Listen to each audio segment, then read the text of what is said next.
And we have over 20 participants eager to hear the message today. So I think we probably want to go ahead and get started. Yep.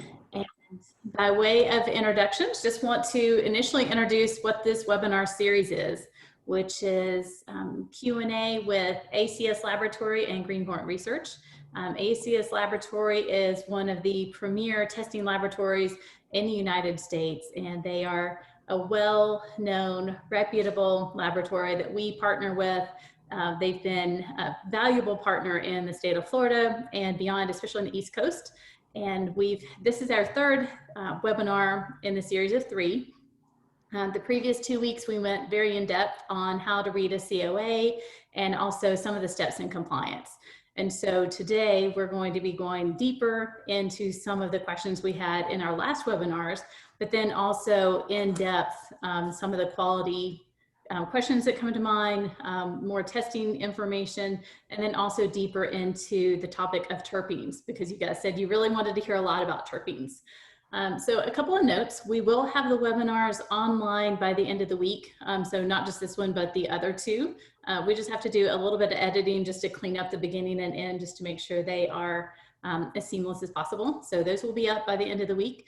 We did send out a survey after last week. We will send one out this week as well, because your feedback really helps shape what we can provide in terms of training and education. We really want to make sure we are partnering with you all in the industry, because it's important for everyone to be educated to be successful. And we believe in this industry. We're excited about this industry and excited about partnering with you all. One of the questions we've received the last couple of webinars is whether or not the actual presentation will be online. The presentation will not be, however, the webinar will be. Part of the reason for that is because there's some IP in there, and also because we feel like it really helps to have the contextual information in the conversation. That way nothing is taken out of context, because in this industry, it's very easy for that to happen. So we just want to make sure that educational element is there. So that's one of the questions. We are recording this webinar, so just so you guys know, it is being recorded. I think you guys already have that, because you can see the little recording button on your screens, but just always like to make sure people have that awareness. If you have any questions, please add them into the chat. At the end of the webinar, I'll be reading those off. We will have plenty of time for questions. Sometimes you guys have the same questions because you're coming at it from maybe different angles. And that's really great, because it helps us dive a little bit deeper on a topic. And so please ask us those questions. Feel free to ask at any time. So whatever comes to mind, you don't have to wait until the end, but we probably won't answer all of them until the end. So just wanted to let you guys know that. Can all of you guys see a survey on your screen, a poll? Okay. If you can't, then let me know that in the chat. But if you can, hopefully you guys already completed that, and that will help us understand a little bit more about the depth of information we need to share on terpenes. Okay. Able to actually click on the poll. Yes, because you have the hosting information now. So if you can click back on that, that would be awesome. Okay. All right. Thank you.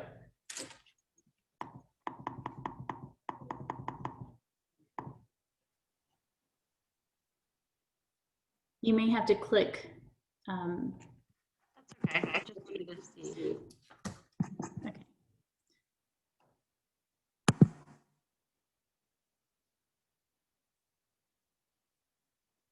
And I'm hearing there's a little bit of an echo with you. With me? Mm-hmm. I'm not sure how to help that. Okay. Okay. Still happening? It's okay on my end, but one of our participants did mention that.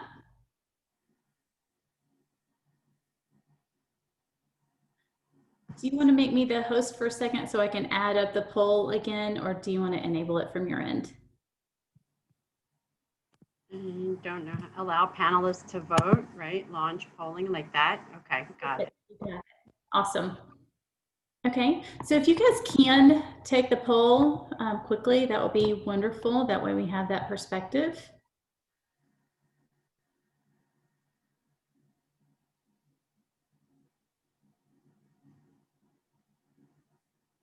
Masha, you may want to try turning down your PC speaker just a little bit to see if that helps with the echo. Okay, how is that? Is that a little better? I think so. Okay, someone wrote back, perfect, thank you. So Awesome, okay. And the poll, looks like people are very interested. Yes, good. I love the wisdom of the crowd. So good. This is an amazing tool right here.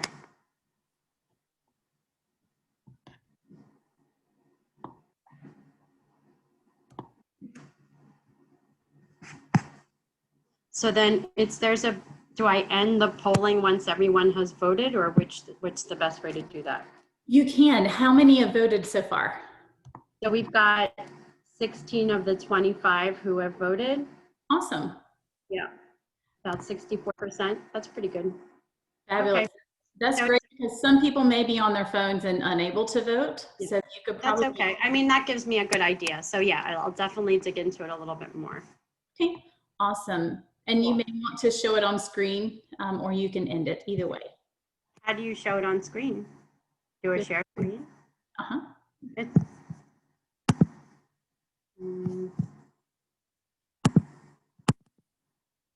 There it is. Can you see that? Are you able to see the poll there? I'm not able to see the results. There may be a button that says share results actually. All right, let me end it and see what happens. Share results. That's good. Yeah, perfect. Now, do you see those? Mm-hmm. Okay, great. Awesome.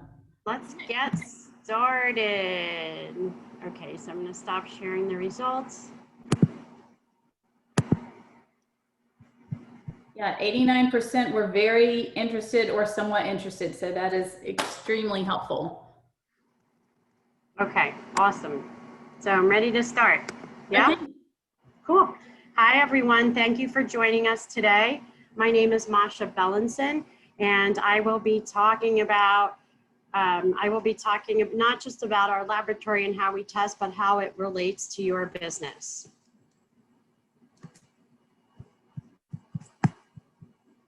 Just getting my slides ready. Okay, so we'll talk about a little bit about us. I'll talk about hemp farming as I've redefined it, and some testing trends in cannabinoids, what you should test for and why. Really important new smokable hemp rules that are hot off the press. We went to the subcommittee hearing and we've got the latest for you. And we'll end with an audience Q&A. So a little bit about me. I've been with ACS for a little over a year. My job is to translate some of the complex rules and requirements into blogs, educational content, to make sure that it's digestible, that people understand how these testing requirements apply to their business. So I handle SEO, content education. I work with clients and I work on strategic partnerships. I work across the business for both cannabis and hemp to understand the guidelines and to make sure the clients are taken care of. So a little bit about ACS. We were founded in 2008. We started as a clinical laboratory. Oops, I just went back a slide. Started as a clinical laboratory. We didn't start testing cannabis and hemp for a couple of years, but the methods and the expertise were refined and developed, and that's what really stands us out from other laboratories because we've been doing this for a long time. We're the largest in the Eastern US, 17,500 square foot. We're located outside of Tampa, Florida. We do all of our SOPs in-house. We are Florida's largest FTEX designated testing lab, and we're ISO accredited, we're ACA licensed, we're CLIA licensed, we're just about every single accreditation that you could possibly have, we have, because we're really in this for the long run, and we see a huge future in this economy that we're helping build. CLIA license means that we can do human trials, which is very important since there's always such a missing and such a need for more research on cannabinoids. We're DA licensed, which again is a requirement. So every laboratory that you work with needs to be DA licensed in the state of Florida in order to handle your hemp, because God forbid it tests hot, it's now cannabis and you need a DA license. We're FDEX designated, so we signed a contract with the Department of Agriculture, and we are officially a designated laboratory. So we have to go out and get your clippings, and there's all these other guidelines that we have to follow that we've committed to. We're also, for the Department of Health, on the cannabis side, we're a CMLT, so we're a certified marijuana laboratory for testing. We do test cannabis as well as hemp. We test for most of the growers in Florida, most of the MMTCs in Florida, and then we test hemp from 44 states. So although the program is very new in Florida, it's not new for us. We've been working with hemp farmers, extractors, final products, and receiving samples, like I said, from 44 different states. We've got hundreds of clients and lots of experience to build on. Last year, we received 21 Emerald badges for our accuracy in testing, which is a pretty big deal. It's prestigious. It just means it's independent. So they send us these samples and then they make sure that our results are consistent every time.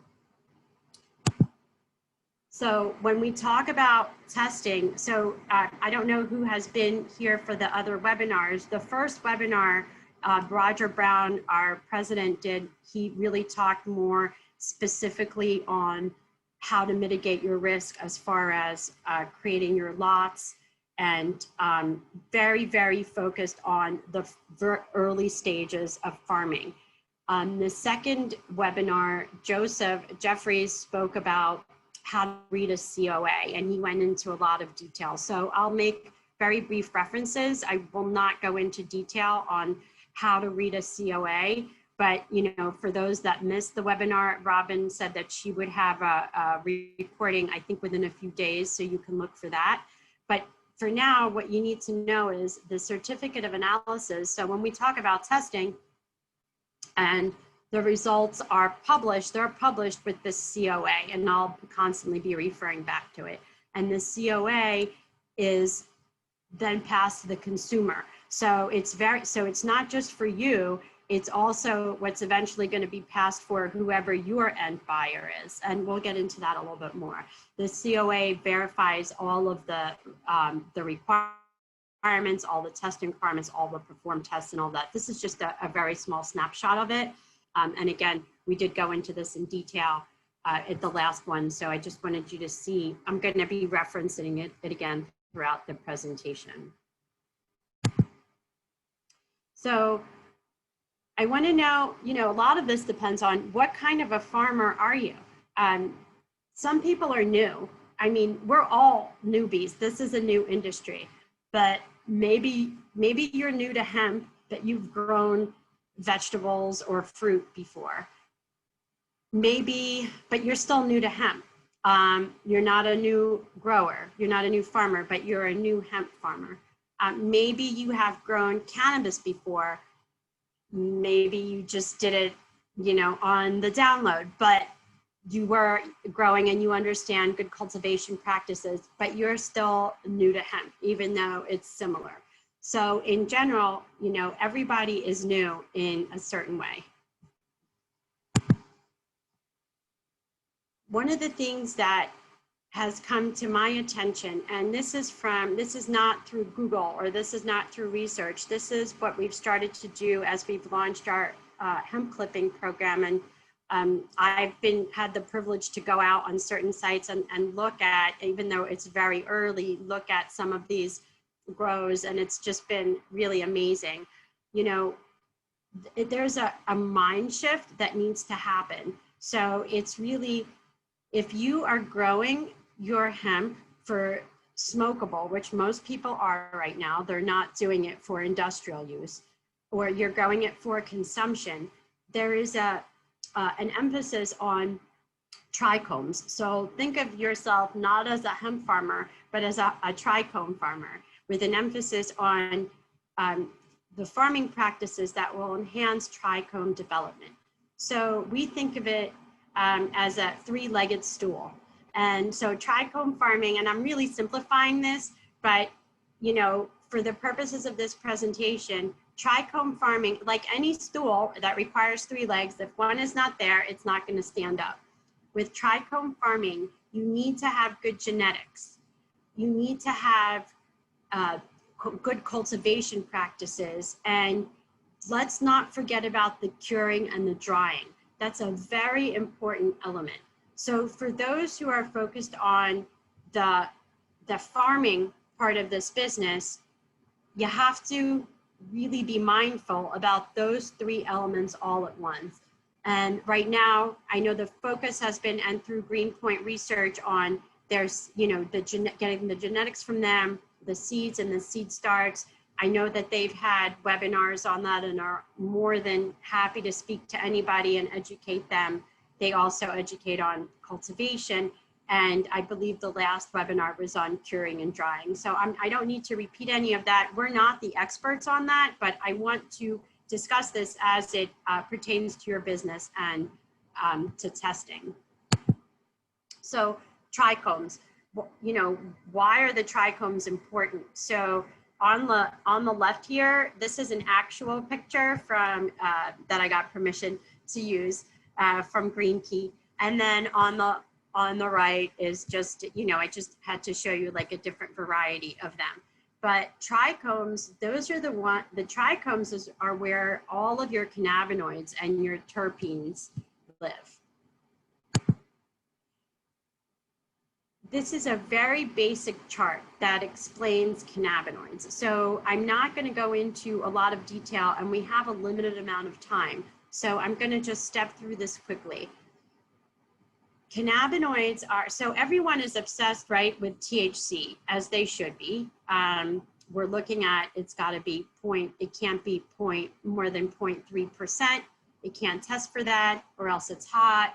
There's a 5% variance. Everyone is very nervous about that, and rightfully so. And outside of that, in general, you know, the law, the consumers, everyone's focused on THC.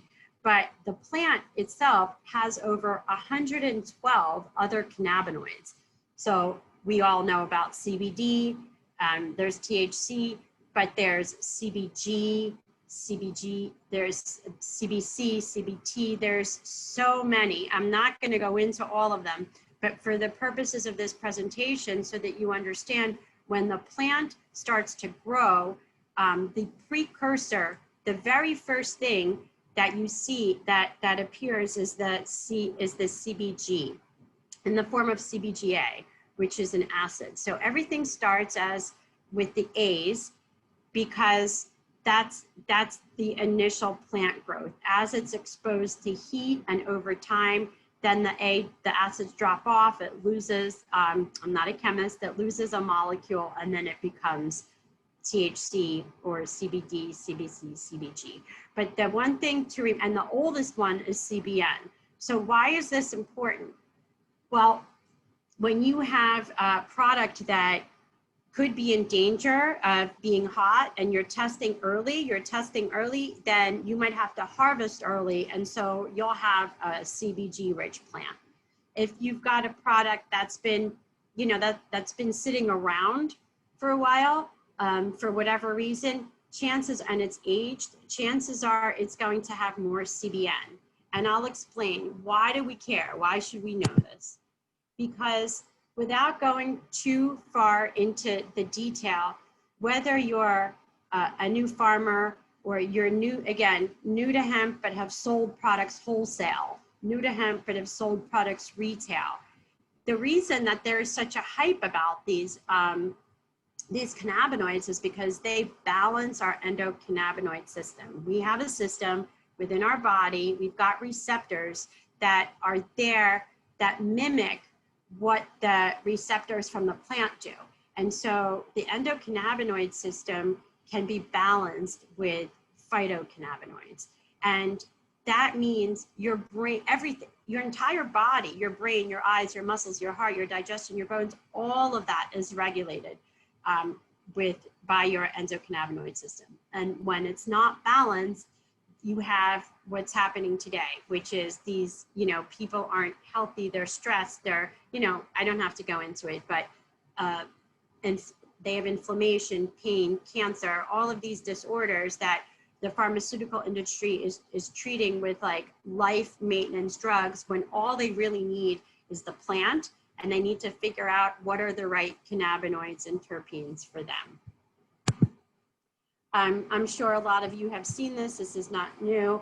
Again, we can't make any claims. The reported benefits of cannabinoids are astounding. While everyone's been focused on CBD, there are many other cannabinoids that are just as powerful.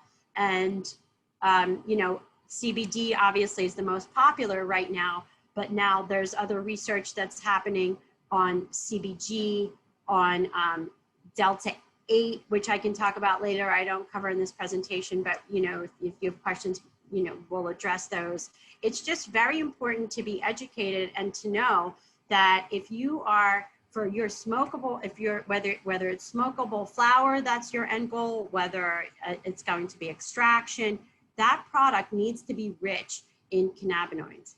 Full spectrum is the way, is the advised way for the body to really get the full benefits. Now, there are many reasons why people would create an isolate, or I'm not recommending anything. I'm not an expert by any means. I'm sort of just regurgitating some of the trends that I've been seeing.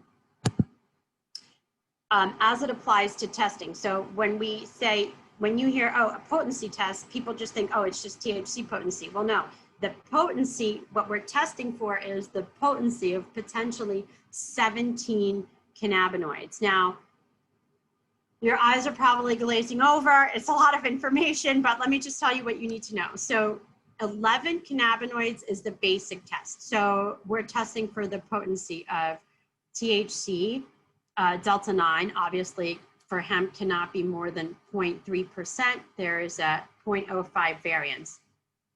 Okay, so we're testing for that, but we're testing for all of these other cannabinoids. And the results and will look something like this. And I'm just giving you a snapshot of that COA. I'm not showing you everything, but just so that you can kind of digest it and why this is relevant. The product is considered hot if total THC equals THCA times 0.877 plus Delta 9. So if you look at this chart, if you look at this readout, this product is hot because total THC is 0.50, and it should be within 0.35. When we test for potency, we're testing for all these other cannabinoids, not just THC. If you ever see a COA for an isolate means that only one has been isolated. So you're going to see the potency for that one isolate, which is most likely CBD. If someone is saying that they have a full spectrum product and they show you a COA and none of these other, you don't see results for any of these other things, then they do not have a full spectrum product. They have an isolate. So I covered cannabinoids, and now I want to cover terpenes. Terpenes, some are saying, are actually more important than THC. So everyone has been, really focused on THC content, but the truth is, so the terpenes they're another class of molecules that are produced by actually many plants. And for those of you that have experience as citrus farmers or have been growing other fruits or vegetables, terpenes are the main ingredient in some of these. And they're what's responsible. So terpenes are found in plants. They're also found in hemp and cannabis.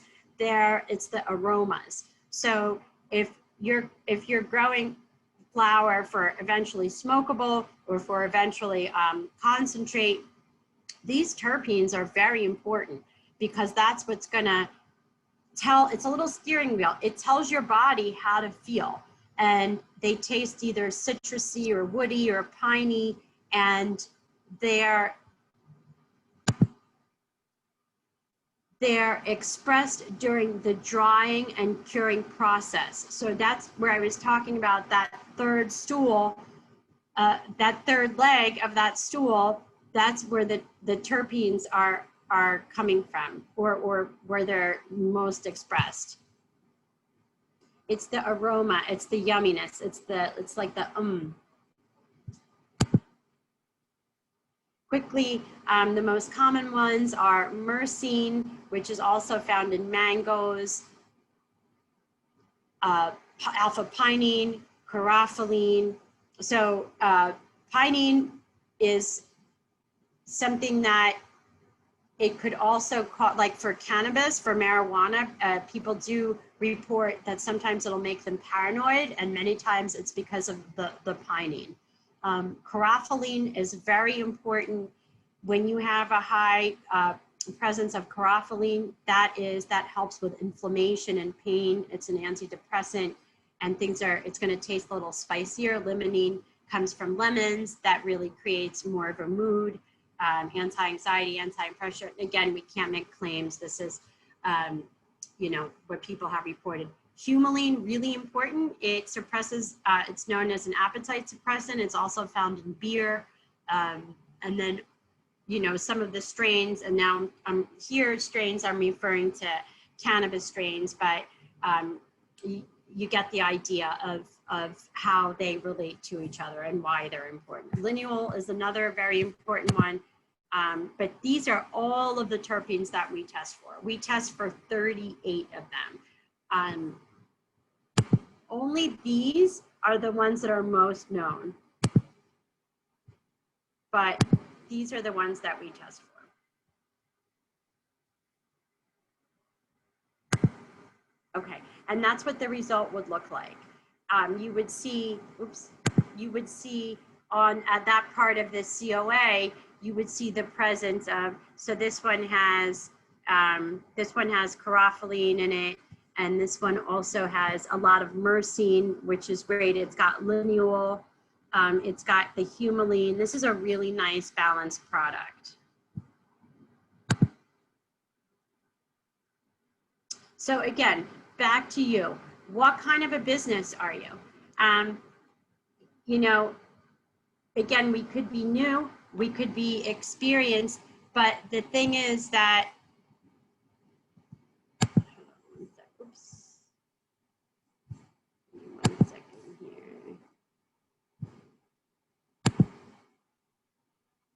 we have to know what business are you going to be in. So I know many of us are just, we're just thinking about, can't really think past the growing, but ultimately, what's your end goal? What are you going to do with your hemp? So the trends that we're seeing, and I'm sure everybody's talking about this, is that the importance of creating quality, smokable hemp flower.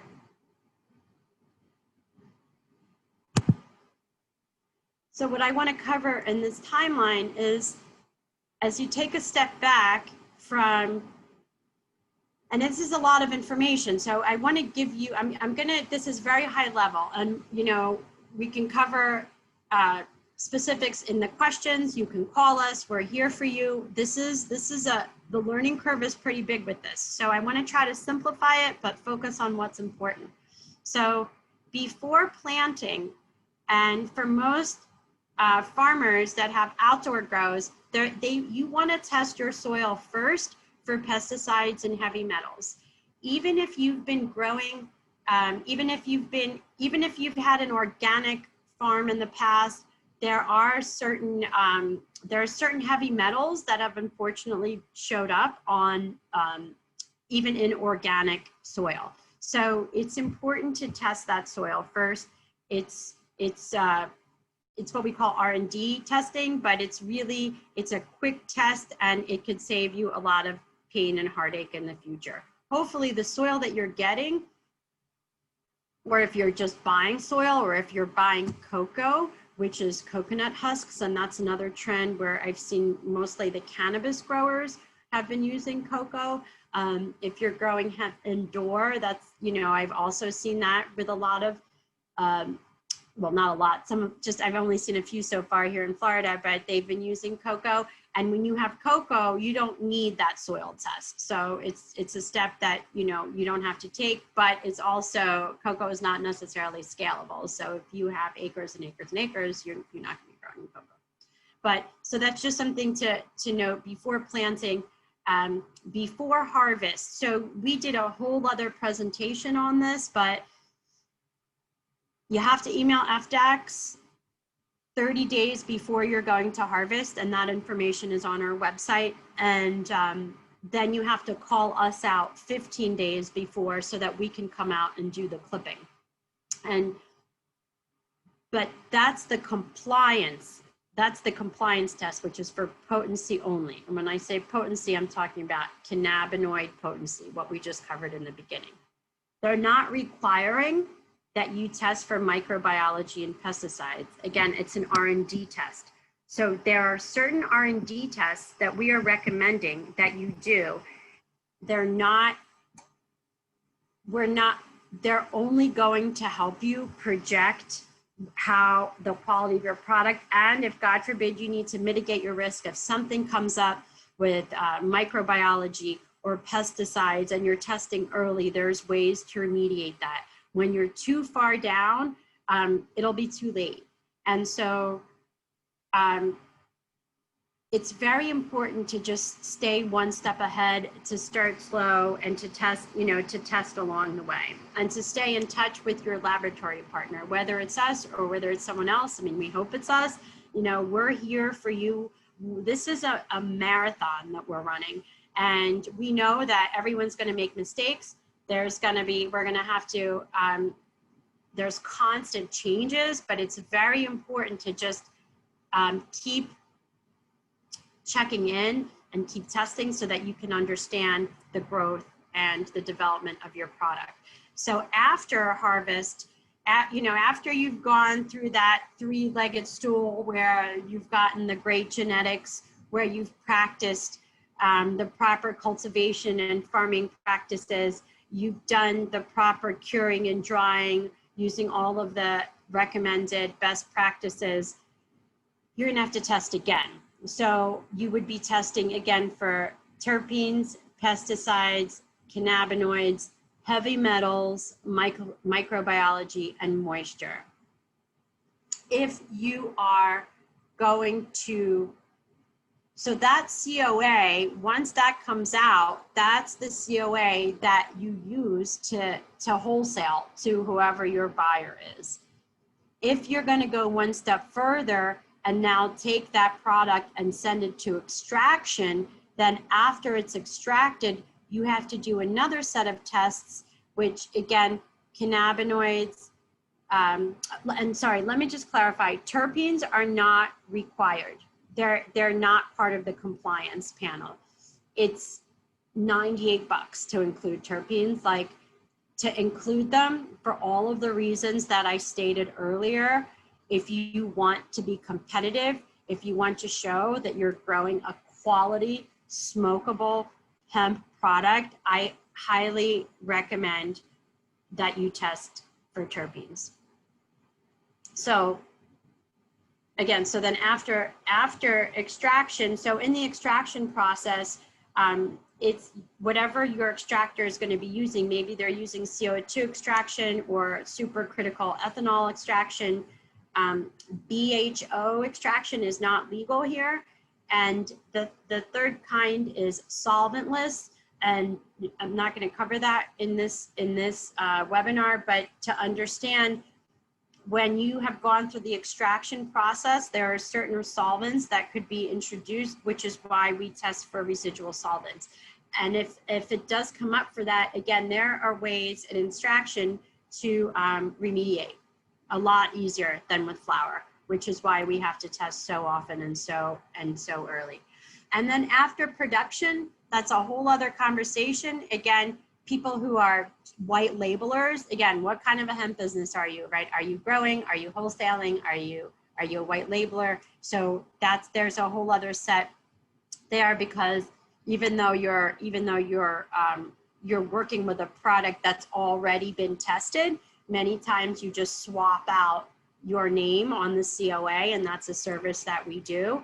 We understand that this is a new business for many people. They'll be testing small quantities, retail stores, any of those sales channels that are white labeling it, that they're taking a risk, so they need to make sure that the products are not only compliant and safe, that they have the COAs, that they're of the best possible quality.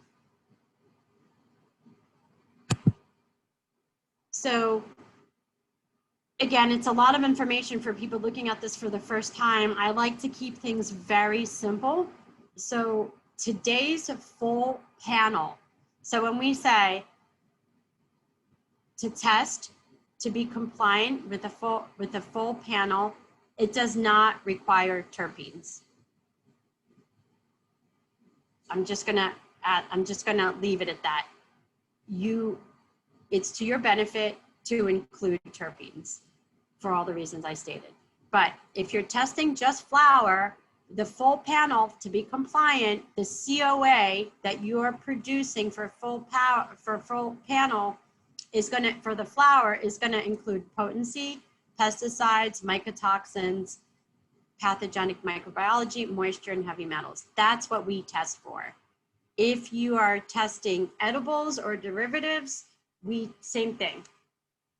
So if you want to if you want to include terpenes, that's a separate package. And we have a sales team, anybody who's ready to speak with you about any questions that anyone has. Again, it needs to be relevant to your business. So if you're only testing for potency all along the way, and you're not testing for any of these other things, that's okay to do once or twice, but ultimately you can't go to market unless you test all of this. You can't, you can't. No one will buy your product. Now, tomorrow's testing guidelines will require new analytes. So actually, this is already outdated because we went to the Smokeable Hemp subcommittee meeting, and I'm gonna tell you what we learned. So it is 1:45. So I'm gonna go through this quickly, and then I'll take questions. So this just happened. So we attended the rule workshop on August 26th. We got the scoop. So this is a blog that you guys are actually getting a preview on. What happened is they open it for public comment, but like very quickly. So usually, they'll introduce the rules, there'll be a period for public comment, and then they'll be in effect. But that public comment ended on Monday. So pretty much these regs are now in effect. Why should you care? Because any hemp product that is going to be orally ingested now, so that includes smokable hemp flower, vapes containing hemp extract, nasal sprays, which is, I guess, a new thing, and even CBD inhalers. So all of these are included. What's new? So the packaging requirements are new. They have to be packaged in containers that reduce the exposure to light. This is for tinctures and all those things. So it does not apply to flower. Hemp extract. So when I talk about extracts, I'm not talking about flower. That's one new requirement. The other requirement is that, obviously you have to work with a designated laboratory. Obviously the 0.3% THC, that's not new. The fact that all products have to be free from contaminants, pesticides, molds, metals, we covered that. But the new additions, and this is important, vitamin E acetate. You have to test for vitamin E acetate. That's a concentrate. So if your product is going to be extracted, then you have to ask for the vitamin E acetate test. It's a new requirement. It's not a new test for us. We've been testing for vitamin E acetate for many, many months as soon as the vaping prices happened. So we've been on top of that. but it is, you are going to see that as a new requirement on the compliance panel, not for flower, but for extract only. Another new thing is this diacetyl, which is I'm going to say this wrong, butadiene diacetyl. So that's a flavoring agent. Again, it's an additive that's added to vapes. So that's a new test. And aspergillus, which is a fungus that's present everywhere, and that's on the flower. So that will be, and that will be a new requirement for flower. As we know, there is mold. We live in Florida. We're going to have to just watch this very carefully. So again, these rules just went into effect. This is hot off the press. Most people already know this, but you know, it never hurts to have this education over and over again. If you're selling smokable hemp products, you have to apply for a hemp food establishment. It's not limited to brick and mortar stores. So that was like, I didn't realize that even e-commerce stores have to apply for a permit, which makes sense. So very important. You've got to apply for a permit. I think it's about $650. Don't quote me on that, but that's like must do that. The labeling guidelines, so the COA that we produce has a QR code. That has to be on the label. And I already went into all of that, what the COAs have and all of that. So I'm not going to go through it, but again, you can't make medical claims. So your label, and we actually have an entire blog dedicated to that on our website, just how to create a beautiful and compliant label. And that is for people who are making finished products. It's not so much for trichome farmers, but the label still has to say, like, it wouldn't say this hemp extract product is not intended for ingestion. That doesn't make sense, but it should have the COA for flower. And that COA is your currency. If someone is driving with a bunch of biomass, a bunch of material, and they get pulled over, if they don't, it looks just like cannabis. So that COA is, when the police officer reads that COA, they're going to know that they can let that person go and that it's hemp. We should probably start teaching police officers how to read COAs. Can stores sell these products however they want? So this is important, no, because smokable hemp can't be in open displays. They have to be located in areas that are not accessible to customers, you know, behind the counter.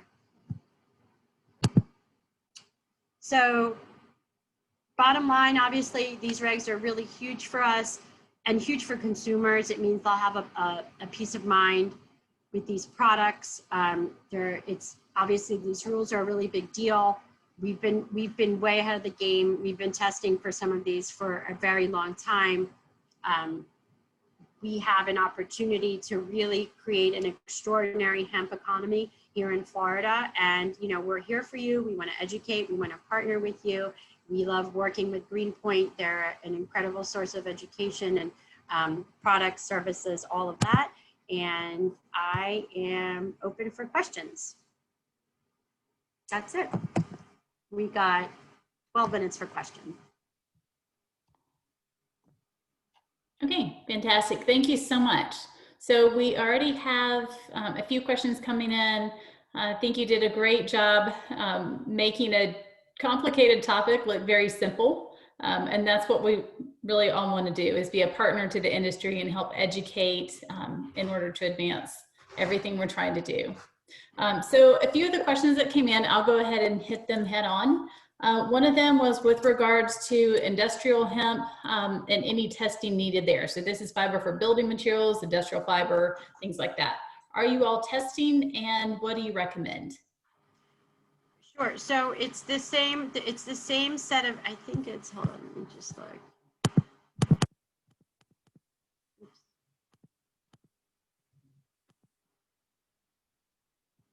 It's the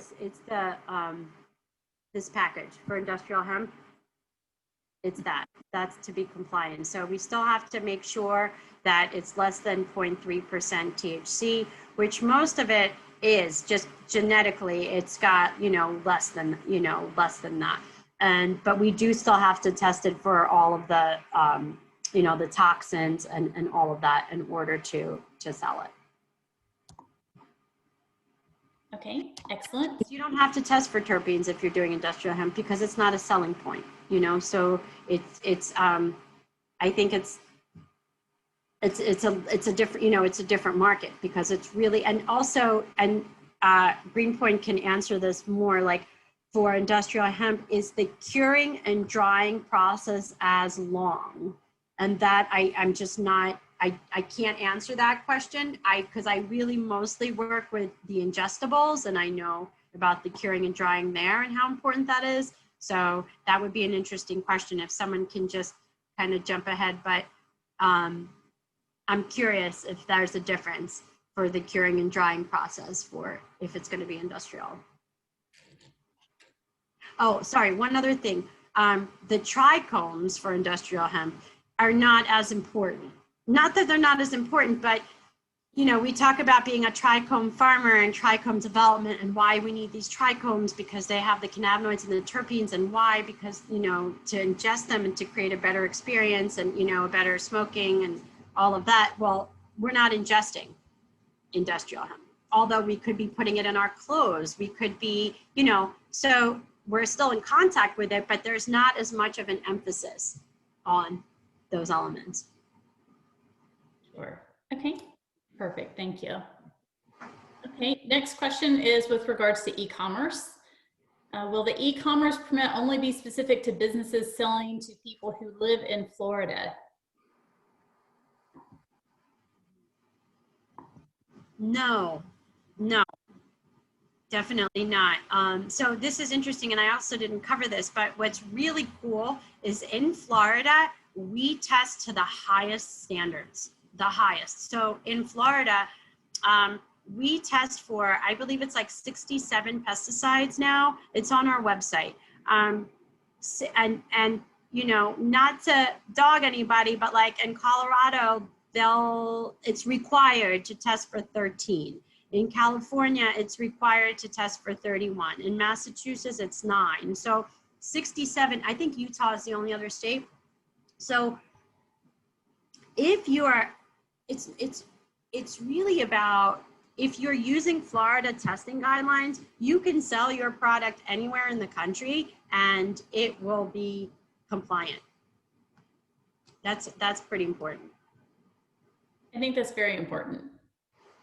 And Florida is also a great state to grow with the warm climate, being able to grow multiple crops per year. Yeah, in Florida, we're going to have multiple harvests. So see how that goes. Okay, next question. If you're a grower and you make product, plants haven't gone out of your hands, are you still suggesting the same testing? And then what if you turn some of your biomass to crude, tested that, put crude into your product? What do you suggest testing for? Okay, wait, so repeat that one more time. Okay, so there are really like 3 questions in here. So if you're a grower and you make product, plants haven't gone out of your hands, are you suggesting the same testing methodology? So plants haven't gone out of your hands. So they're making the product themselves. So they're growing the plant, the product themselves. Yes, absolutely. Because look, you don't want to go so far down that rabbit hole because step 1, right? Like test the soil, test before you plant them. Okay, maybe you didn't do that. Okay, but then test as soon as you can because we don't know. A lot of these genetics, they're different. Some, I know that IOSCA certified seeds, like one of them is really more CBG heavy, and then the others have, the one that we looked at, I think last week for the COA, I don't remember which one that was, but that had a very high CBG concentration. There are others that have a much lower, higher CBG, lower lower CBD. So all of that is really important to know early. So I would still suggest that. Now, if you're going to be sending it out to extraction, then it is that different set of tests. So it's back to this timeline here where it's edibles and derivative products. You would test them. The additional test is for residual solvents there. It's one more test. And you have to test along the way. So unfortunately, yes, you have to test the flower and then you have to test the crude again, because you're probably going to be wholesaling that crude to your customer. Your customer is going to ask for the COA. Excellent. Does that answer the whole question? I missed something. I think it covers most of it, but then the follow-up was, what if you turned some of your biomass to crude, tested that, put crude into your product, then what do you suggest testing for? Okay, so that is, so this is, oops, so this is after extraction. You've extracted it, you've got the crude, and most likely you're working with a formulator to take that crude and then add other stuff to it. So people do add back plant-based terpenes, and now they're adding, you know, I'm seeing these different infusions like turmeric and other botanicals. So you have to test it again. So you've got the crude after extraction, that's that test, but then after production, because the crude is still not the finished product, right? We have to by law test the finished product. So if you're in business and you hit each one of these, like if you're a grower and an extractor and a finished product, yeah, you're testing a lot and you're testing all along the way. But the thing is, in the beginning, there's going to be a lot of learnings and you're going to make mistakes, and maybe you'll feel like, oh, why did I test some?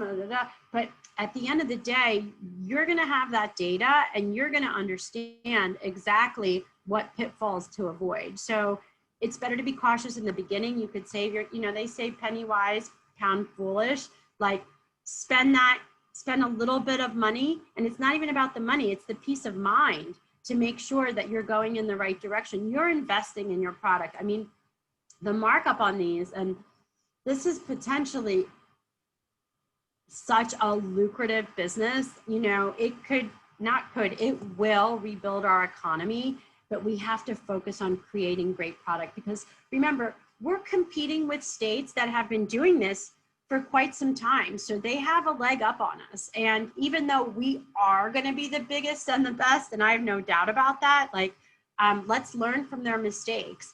And it is quite important to test along the way. And it's required. It's absolutely required. Okay, perfect. Thank you. Okay, next, it's a comment, not really a question, but just a shout out to some of the things happening internationally. One of our participants is working on a project in Pakistan. The Prime Minister of Pakistan yesterday announced the legalization of industrial hemp and hemp for CBD manufacturing. So very cool. It's exciting. That is exciting. Okay, we have a question. Someone wants to know if you can show the slide on different terpenes you test for. Just maybe go back to it quickly. There. Perfect. Okay. And also on our website, so if you go to the services under, we split out cannabis, CBD, and then also industrial hemp. But if you go under, it's pretty similar, but if you go under testing for terpenes, under CBD, this list is there. Perfect. Okay. And a little bit of a follow-up to the previous question on selling smokable hemp online. Do you have to have a permit to sell smokable hemp online to customers in Florida if your business is not located in Florida? If your business is not located in Florida, like if the corp is not located in Florida. Right. I think I mean, I'm not an attorney. I would have to check. So wait, so let me get back to you on that. So if the corp, yeah, I think the answer is yes, it is. I'll check the rules, but you have to have I think it's a USDA thing too. You have to have a permit. Okay. No matter where you're selling, like, I think it's in the state that you're incorporated in is where you have to have the permit. Yeah. Okay. All right, and then there's some conversation with our participants on drying cannabis, which I think is great. Kyle makes the point, drying cannabis takes about a week. Curing can last anywhere from a month to 6 months. I think it depends on the process. Next question from Jason. Is there any terpene lost in shipping flower material? Does fresh cut VS dried and cured make a difference? And how about mold forming while in a sealed package over a weekend? So there were 3 questions in there. Okay, let's see. So let me just go back. So first question, is there any terpene loss in shipping flower material? My understanding is no. So terpenes are, so back to this, I'm rephrasing this. So terpenes are, their hydrocarbon. Terpenoids have been denatured by oxidation, which takes place during the drying and curing process. So it's during the drying and curing process that the terpenes really express themselves. So that's another reason why the drying and curing is so important. This stuff does have to be temperature controlled, right? Because heat, as we saw, let's go back here for a second. Age and heat are a huge, they're very, what's the word? They're catalysts, right? So when we get the clippings, like for example, because it's such a time sensitive thing. So we have a clipper, they go out, they take the clippings, and then we immediately have a courier that's waiting, and they have a temperature controlled cooler, and we put those in there and we zip to the lab, because if it's not cooled, it immediately starts to shift from THCA to THC, and you know, it changes. So this is just like this plant, it's live. And so we have to watch it. We have to watch the temperature, the time, and that's it's critical. I think, did I answer all of those? We're not. You answered part of it, but let's make sure we covered the part about mold. How about mold forming while in a sealed package over the weekend, just to clarify? I mean,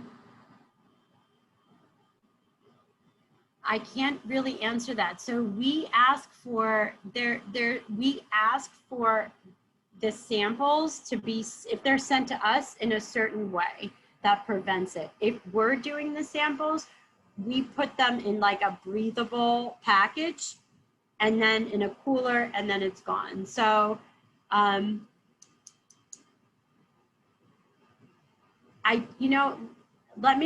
let me come back to that. So take that down and let me get back to, I need to speak with someone in more detail about that.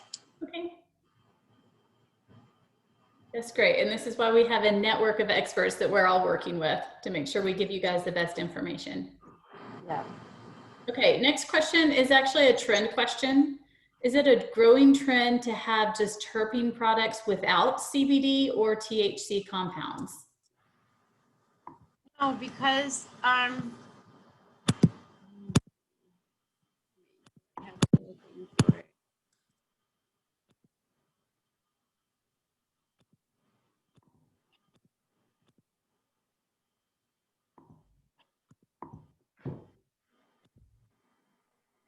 don't talk about it. Okay. Basically, no. All right, let me go back to it. It's what's called, so we've heard the term entourage effect. Cannabinoids and terpenes, they go together. You know, the terpenes are the steering wheel of the THC. Like, I've even heard it said that THC is not important. You know, the percentage of THC is not important. It's the terpenes that are important, because if something just has a high THC concentration, but the terpenes have been stripped out, you're not going to know where to go with that. But if they have the myrcene and the pinene, it's going to tell that THC where to go. It's like a little steering wheel. It says, oh, you know, you're going to go to this part of my brain, or you're going to go to this part of my body. They're tiny particles. They break through the blood-brain barrier. Now, when we talk about cannabis, and there's terpenes from cannabis, but there's also terpenes from plants, right? So plant terpenes are not new. It's what we've been using like as essential oils, you know, for a while. That's what's found in essential oils. So they're not as pure, you know, and they're diluted with something else. But just terpenes by themselves, sure, you can do that. But when you have the terpenes and the cannabinoids together, they work synergistically. And it's like a football team, right? You can't have just the quarterback. You know, you can't have just the defense. You know, the team has to work together. And that's how the cannabinoids and the terpenes, they all work together. Last time I think I made the analogy that it's like Michael Jackson and the Jackson 5. You know, like Michael Jackson is great, but then when the Jackson 5 is with them and they all sing together, it's magical. And so it's the same way with the terpenes and the cannabinoids, they go together. The more cannabinoids a plant has, the more each one of them together, they're all greater than the sum of their parts, if that makes sense. And it's the same thing with the terpenes. So an isolate, in my opinion, and again, just an opinion, an isolate is never going to be as effective as a full spectrum product. Now, some people need isolate, maybe they're first responders, maybe they're afraid of any type of THC coming up. Maybe there are certain compounds that work much better with an isolate. So I can't speak all across the board, but just according to the science and according to the evidence, you have a better quality product when more cannabinoids and terpenes are present. Sure. Okay, thank you. The thing about trending that I was thinking about is, you know, the times that we're living in with Corona and everything, and it's just, obviously cannabis has been in the spotlight, you know, we've got all this progress on hemp, and I was thinking about how I feel like once we come out of this, it's going to be like the roaring 20s, you know, like we're in the 20s right now, but, you know, back in the day, the roaring 20s. So I'm thinking like, wow, that could be a huge boost for smokable hemp. Like I'm picturing, you know, just really like glamorous, you know, smokable hemp like holders and all of this stuff. And I think we're living in a very unique time right now. We have a product that is so powerful and it makes people feel good, you know, and it will help growers, it will help farmers, they'll find a new crop. And like, if we just need to go slow and not jump ahead of ourselves. And I think we really have an opportunity to capture a huge market in a very unique time. Absolutely. I think that's great context. And Joseph Jeffries did weigh in with feedback from ACS. He just mentioned, this is kind of going back to the mold question. This is why we recommend sending vacuum sealed samples. If they're vacuum sealed or in sealed Tupperware, they'll prevent more incubation, but shipping in a Ziploc or less protective packaging can allow for incubation in transit. And then very good. Thank you, Joseph. We also had a comment where someone said they've sent samples to you that have taken a few days. They were vacuum sealed and they tested clean of fungus and mold. So we'd love to hear those customer stories. One more question. Do you guys collaborate with other labs? Comment or question? Sorry, question. Do you collaborate with other labs?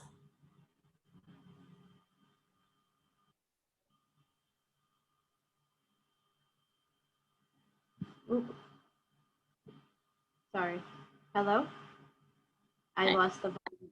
Do we collaborate with other labs? Mhm. We would. As far as, you know, in my opinion, we should be creating a lab coalition where we can all get together and make sure, and I mean, like across the country, because there's no standardization, you know, across the country. Like everybody's doing it in, like I just said, like California, 31 pesticides, Mass for 9, you know, the labs need to talk to each other. If we want to elevate the industry, we should be collaborating with other labs. We're going to have an opportunity to really create standards across the board. So right now, we're not actively, we're open to it. And that's one of the things that, you know, Roger, our president, is very passionate about, is creating standards. He wants to work with good people. You know, that's it. He wants to do the right thing. He wants to be consistent. He wants to work with good people, and he wants to do right by the customer.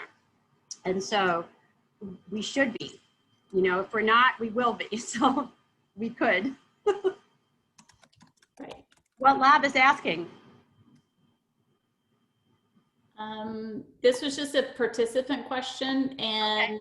and then there was a follow-up comment saying the tests are not giving consistent results. That tests are not giving, that our tests are not giving consistent results? No, she was just agreeing with you, saying exactly the tests are not giving consistent results. Right, Is, right. And we need, yeah, exactly. So that's why we need to be talking to each other, because the way that you calibrate the instruments, the way that you sample the products, like everyone has their own way of doing it. And so that's, what other business, like, can you go to 3 labs and get 3 different results? Like, you know, as an entrepreneur or a business owner, like if you can't count on that, how are you going to figure out how to plan?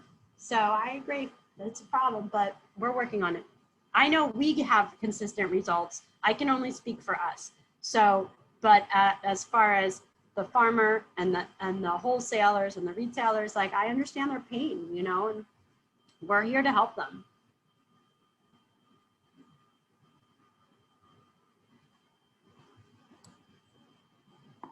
thank you so much. Okay. Okay. Are we good?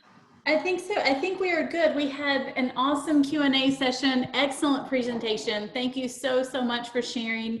Like I mentioned, we will send out a survey in the next day or two, and then by the end of the week, by Friday evening, all of the videos will be up so you guys can see those. So thank you again. If you guys have additional questions, please feel free to email or contact us. We will be glad to answer and consider how we can provide educational content and or information in the future. Awesome. Thank you so much. Thanks for joining, and I'm here also to answer any questions you guys have, and would love feedback. Thank you. Thank you, Robin. Thank you, Greenpoint. Thank you. Bye.